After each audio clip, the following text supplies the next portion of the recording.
একজনকে গ্রেপ্তার করছে, করার পরে তখন ওসি স্যার শোনার পরে ওসি স্যারের সঙ্গে ছিলাম, তখন যায় হলো উদ্ধার করার জন্য ওখানে গেছে ওসি স্যারের পরে, তখন এই মাথা হেলতে ঘুষি লাগছে আর এর পিঠে হেলতে লাথি মারছে আর এইগুলোতে ঘুষেছে অনেকগুলো হলে গ্রামের মনে হয় অর্ধেক লোক এলাতে সবার ঝুঁকে হামলা করে। অফিসারের নেতৃত্বে মাকাবুর এলাকায় আমরা অভিযানে যাওয়ার পরে ঘটনাস্থলে পৌঁছানো মাত্রই অতর্কিতভাবে স্থানীয় লোকজন আমাদের উপর হামলা করে। আমার এই ডান দিকে এরকম এসে একজন ঘুষি মারে এবং লাঠিসোঁটা ভাঙিয়ে মারধর করার চেষ্টা করছিল। তাৎক্ষণিক আমি ঘটনাস্থলে আহত হয়ে যাই।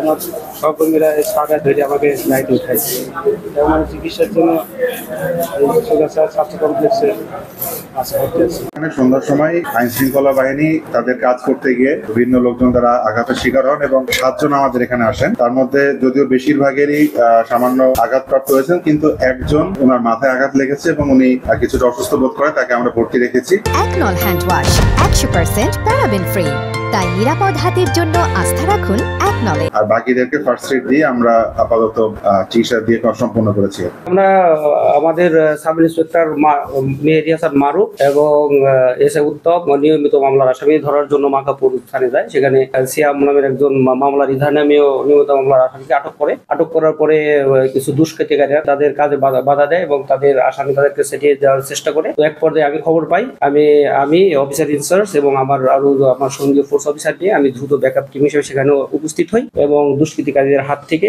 আমি আমার ফোর্স অফিসারকে উদ্ধার করে আসামি সহ থানায় হাজির হই। তাদের আনার সময় এই দুষ্কৃতিকারীরা পুলিশদের সাথে দস্তাদস্তি করে এবং এতে আমার একজন অফিসার এএসআই লাবলু তাকে ঘুষি মারে আঘাত করে, সে বর্তমান হাসপাতালে ভর্তি আছে। আমাদের 7 জন ফোর্স অফিসারের সাথে তারা এই ঝামেলায় লিপ্ত হয়েছিল। আমাকেও দেখতে পাচ্ছেন, আমাকে কিছুটা ইনজুর করে, এখানে আঘাতের চিহ্ন আছে।